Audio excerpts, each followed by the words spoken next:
A maior decisão que eu tive que tomar, pedir perdão e aceitar o perdão. Porque às vezes a gente tem tanta razão que a gente nem o perdão do outro a gente quer aceitar. No vídeo anterior eu falo sobre traumas, eu falo como foi difícil crescer sem meu pai, o problema que eu tinha com o meu nome. E hoje eu quero dar continuidade a esse meu testemunho. Meus pais se separaram, eu tinha mais ou menos uns 4 anos de idade. Meu pai sempre foi um cara muito bacana, muito engraçado, era muito meu amigo, eu me divertia muito com meu pai.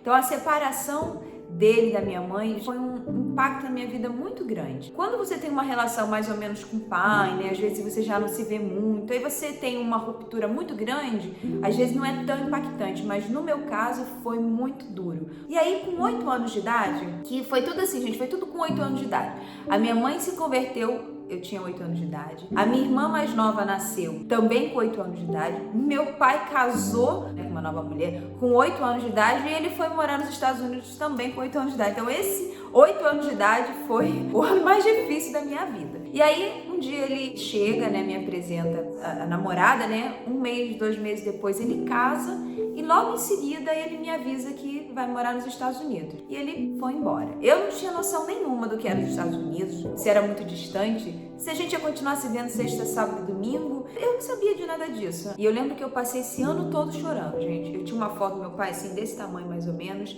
e eu dormia com aquela foto abraçada e eu chorava todas as noites. Desde essa época, eu tenho certeza que foi quando Deus começou a tratar a minha vida. Eu me tornar a mulher que eu sou hoje tem muito a ver com esse choro desse ano todo, sabe? Porque eu chorei sozinha o ano todo, eu não falava pra ninguém. E eu chorava em silêncio, ninguém me escutava chorando. Eu não lembro da minha mãe ter entrado nunca assim no quarto e falado, você tá chorando? Porque eu chorava em silêncio, eu ficava quietinha e eu mesma sozinha ia administrando aquela dor. Então Deus foi me fortalecendo desde novinha. Por isso que quando você passa uma situação difícil, você acha que é só sofrimento, mas não é não. Já é um preparo para o que Deus vai fazer na sua vida. Dos meus 10 anos até os meus 25 anos, eu fiquei sem ver meu pai. Você que cresceu sem seu pai em casa, ou você que se separou, o pai dos seus filhos tem um novo relacionamento, você sabe do que eu vou te falar. Pai é pai dos filhos da mulher que ele tá.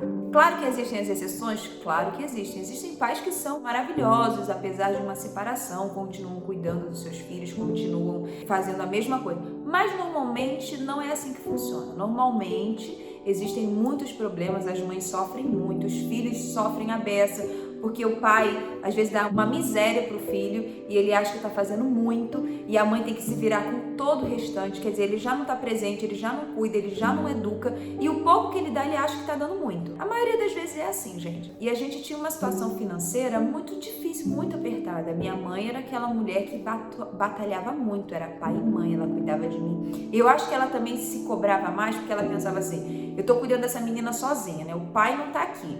Então tem que dar tudo certo, essa menina tem que dar pro que preste, né? Ela tinha muito mais responsabilidade, porque ela queria no final da conta que desse tudo certo. Graças a Deus, saí de casa casada, firme no Senhor. Ela fez um trabalho excelente. Obrigada, mãe. Você foi incrível na minha vida e ainda é, né? Mas ela era assim, tipo, durona, né? Então minha mãe, ela não tinha um trabalho fixo, né? Uma profissão. Ela trabalhava vendendo tudo. Sabe aquelas feirinhas de bairro de artesanato? Minha mãe vendia roupa ali, vendia sapato, vendia bolsa, fazia faxina. O que aparecesse pra ela trabalhar, ela trabalhava. Porque quem conhece minha mãe sabe, né? Ela nunca conseguiria trabalhar no emprego fixo porque ela não tá aguentando ficar presa na quarentena. Que a minha mãe gosta de ficar na rua, minha mãe gosta de liberdade. Mas tudo isso, gente, hoje eu como mulher, como mãe, adulta, eu vejo que tudo isso foi o treinamento de Deus pra minha vida. Eu me sentia rejeitada, eu me sentia filha de ninguém, eu buscava em mim o problema. Qual é o problema? O que eu tenho de errado? Por que ele não quer ficar comigo? Por que ele não gosta de mim? Eu me travei muito, eu fiquei muito resistente, muito insegura, eu tinha muitos problemas pra me relacionar com as outras pessoas,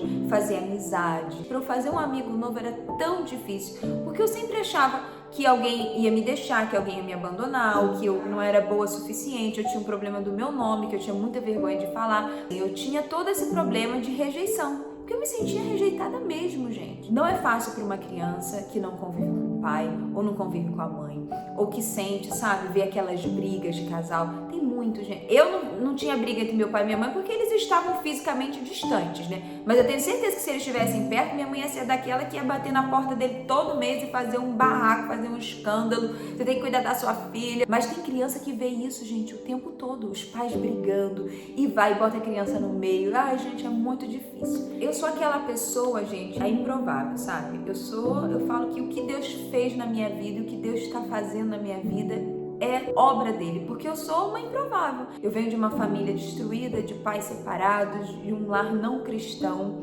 e Deus tem feito coisas na minha vida que eu fico impactada, eu fico impressionada. Então, se você também vem dessa família, se você também se sente um filho de ninguém, sabe, uma ninguém, eu também era assim. E eu posso te dizer, Deus faz, e Deus está fazendo na minha vida. Sabe por quê? Porque eu me abri, eu deixei Deus entrar na minha vida, eu deixei Deus trabalhar na minha vida, eu deixei Deus arrancar os meus traumas, eu deixei Deus arrancar os meus medos, eu deixei Deus tratar a minha vida, tratar a minha relação com meu pai físico, porque a gente tem um pai celestial que cuida da gente. Então saiba disso, se você tem uma história difícil, eu posso dizer, você não é a única, você não é a primeira e nem vai ser a última, mas você pode trabalhar isso na sua vida, para você ser uma pessoa muito melhor, para você fazer na vida dos seus filhos diferente do que aconteceu na sua. Não deixe isso passar e se perpetuar, não deixe que as suas gerações, sabe, que os seus filhos vejam ou enfrentem o que você enfrentou. Use isso como um exemplo para a sua vida de força, como um testemunho. Então, os momentos mais importantes da minha vida, que uma menina que é o pai, por exemplo, aniversário de 15 anos, né? O aniversário de 15 anos é o sonho de toda menina. E eu lembro que minha mãe batalhou tanto para fazer aquele aniversário, tanto, minha mãe trabalhou muito e no fim meu pai não estava lá. Eu queria muito que ele tivesse ido, eu convidei, mas ele não foi. Dancei valsa com meu tio, dancei valsa com o primo, dancei valsa com o avô, mas não dancei valsa com meu pai. Então os momentos mais importantes ele não estava. Meu pai não esteve no meu casamento, meu pai não conheceu o Thiago, não esteve no meu noivado, né? Não me levou ao altar, que é um outro sonho de toda menina. Quando você não tem seu pai ou você não conhece seu pai ou seu pai já está falecido, você meio que se conforma, não é? Mas quando você tem um pai vivo, que você sabe onde ele está, você sabe que é seu casamento, que ele poderia estar e ele não está por uma opção, é muito mais difícil, é muito mais doloroso. A minha vida toda eu tive que passar por cima desse sentimento de rejeição, desse sentimento de abandono. Se você tem a oportunidade de criar seus filhos com o pai na mesma casa, no casamento, isso é incrível, isso é maravilhoso. Tente o máximo manter essa relação o mais saudável possível.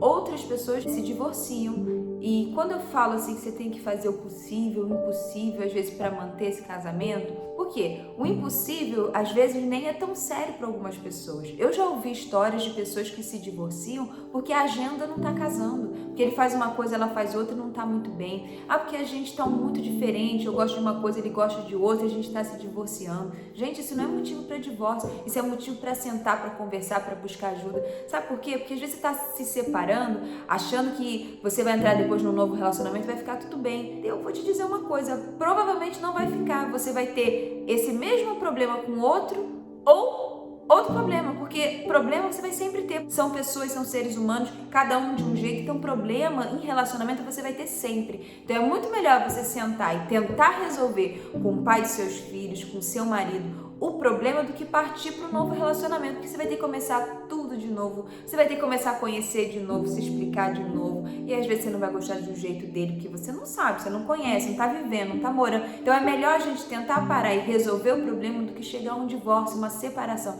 E quando tem criança no meio, eu posso dizer isso, porque eu vivi na minha pele, é muito difícil e é muito sofrido. Você tá adulto fazendo coisas que você não... Gente, por que eu reagi assim? Por que eu fiz isso? Essa coisa, essa rejeição, essa falta de pai, essa falta de mãe, essa falta de amor que você carregou. Porque essa distância minha do meu pai também foi... Eu também tive uma falta de amor de pai. Eu queria amor de pai, eu queria ensinamento de pai. Hoje eu vejo meus filhos, né, são criados, graças a Deus, com pai e mãe. Eu vejo a diferença que é. A minha filha tem 10 anos, eu vejo a relação dela com o Thiago, eu acho a coisa mais linda. Ela fala assim, eu prefiro falar com meu pai, que você é muito brava, mãe. Então eu acho lindo, ela chama ele pra conversar, ela conta tudo pra ele. Eu fico, gente, é uma coisa coisa linda, sabe? Eu vejo como ela é segura, como ela diz, eu vou fazer tal coisa, eu vou ser isso. Ah, quando eu crescer, ela sempre fala assim, quando eu crescer, eu vou morar na Califórnia, eu vou fazer tal coisa. Pai, você vai me ajudar? Ah, eu quero estudar isso, eu quero estudar aquilo. Eu falo, sabe, gente, isso é porque você tem um pai perto. Porque o pai, como eu falei, ele te transmite essa segurança, sabe? Ele tá do seu lado, parece que ele vai cuidar de você o tempo todo, que nada vai te faltar. Porque o pai, né, gente, ele dá aquela sensação de segurança, de poder, né? Hoje eu tô sentada aqui fazendo esse vídeo pra você, falando com você, porque você pode estar na mesma situação que eu estava, é porque Deus me libertou, porque Deus me curou, porque Deus se mostrou pra mim como meu pai. E essa foi a minha salvação. Quando a Júlia tinha quase 3 anos de idade, foi quando eu fui reencontrar meu pai. Eu fui nos Estados Unidos, né? Eu, Thiago e Júlia, fomos de férias e eu resolvi ir atrás dele. Eu que fui atrás dele. Foi a minha decisão. Eu queria me libertar daquilo, eu queria deixar todo o passado para trás. Eu queria pedir perdão e eu queria ouvir um pedido de perdão. Então eu fui atrás. Quando eu tive consciência de tudo, né? Eu tive consciência de Deus, eu tive consciência do amor de Deus, o quanto era importante um pedido de perdão e também como é importante às vezes você ouvir também um perdão. Foi difícil, porque a gente tem uma relação até hoje. Graças a Deus a gente tá junto, a gente se fala o tempo todo, a gente se vê com muito mais frequência, mas a gente tem uma relação assim um pouco distante, né? Não posso dizer pra você que a gente tem hoje a melhor relação do mundo. Não, a gente passou muitos anos sem se ver, muitos anos sem se falar. E depois que a gente se reencontrou, nossa vida ficou um pouco, continuou distante, né? Porque ele morava nos Estados Unidos, eu morava no Brasil. E a gente só se via quando eu ia lá nos Estados Unidos. E se eu ia perto do estado que ele morava, e a gente se encontrava e tudo. E aí, em um certo momento, a gente saiu pra conversar. Eu lembro disso, a gente foi no mercado. E a gente sentou num banquinho. E é muito emocionante falar sobre isso. A gente sentou e ele me pediu perdão. E ele falou que reconhecia que muitas decisões que ele tomou, ele não gostaria de ter feito, que se ele tivesse a oportunidade ele faria diferente. E foi esse o momento, a gente se abraçou, a gente chorou dentro do mercado, sentado num banquinho assim. E ali foi um momento de cura para minha vida. Deus começou a me curar naquele momento, Deus começou a me libertar. E eu comecei a ver com muito mais clareza o amor de Deus sobre a minha vida. Eu comecei a enxergar muito mais a paternidade de Deus e também tive muita consciência de quão mal tudo aquilo tinha me feito. E foi assim, sabe, gente? Sabe quando vai... Foi assim, parece que saíram 20 anos das minhas costas. Fez assim, ó. Nossa, meu pai tá aqui, meu pai tá vivo, tá bem, tá com saúde, né? Eu tenho mais 2 irmãs por parte de pai. E falar assim, nossa, e quando você olha para o passado, você fala assim, meu Deus, eu passei por isso, eu superei isso, eu enfrentei isso, como Deus é incrível, como Deus é maravilhoso, como Deus cuida da gente, porque tem gente que não tem essa informação.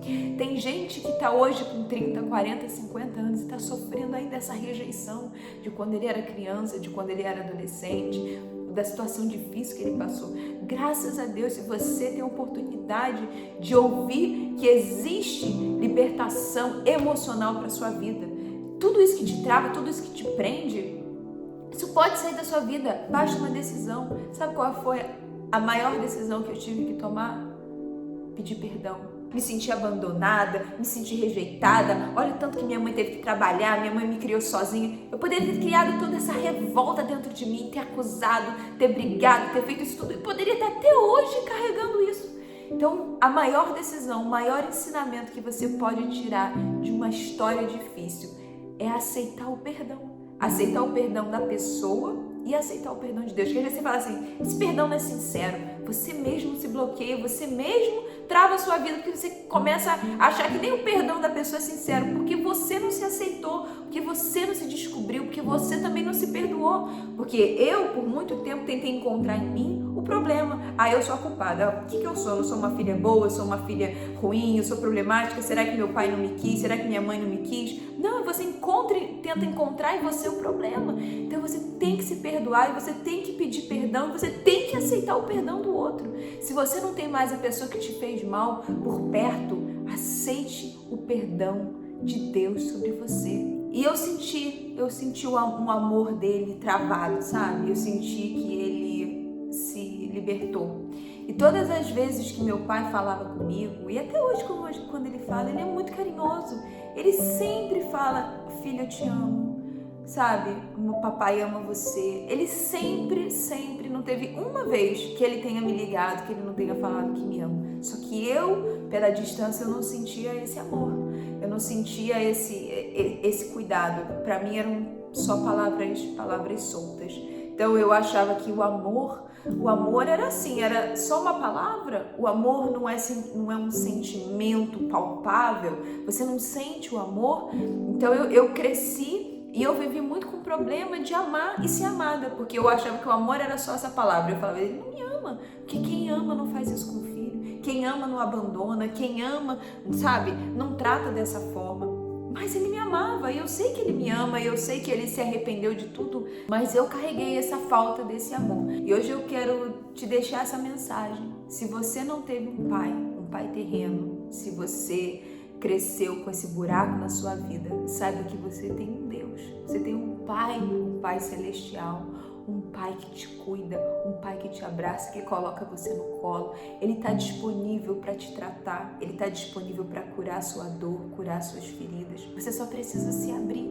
Você só precisa se abrir para Deus te cuidar. Não espere nada do homem. O homem não pode fazer nada por você. Seu pai terreno não pode, seu marido não pode, seus filhos não podem.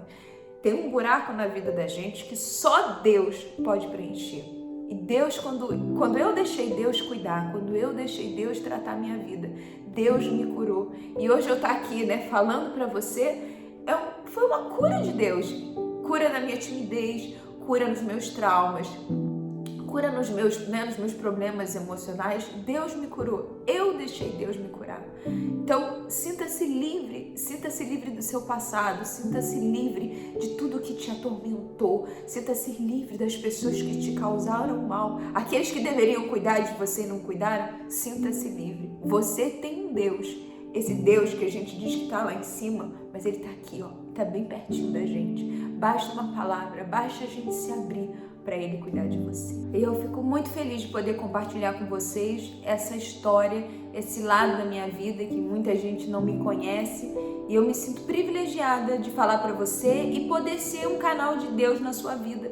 E eu espero que você possa se libertar e você possa sair de tudo aquilo que te aprisiona. Que você tenha uma vida feliz, uma vida próspera, uma vida saudável emocional. Então deixa seu comentário, sua curtida aqui, se inscreve no canal, ativa as notificações para você ficar sabendo de todas as novidades. Fiquem com Deus e um beijo. Até a próxima!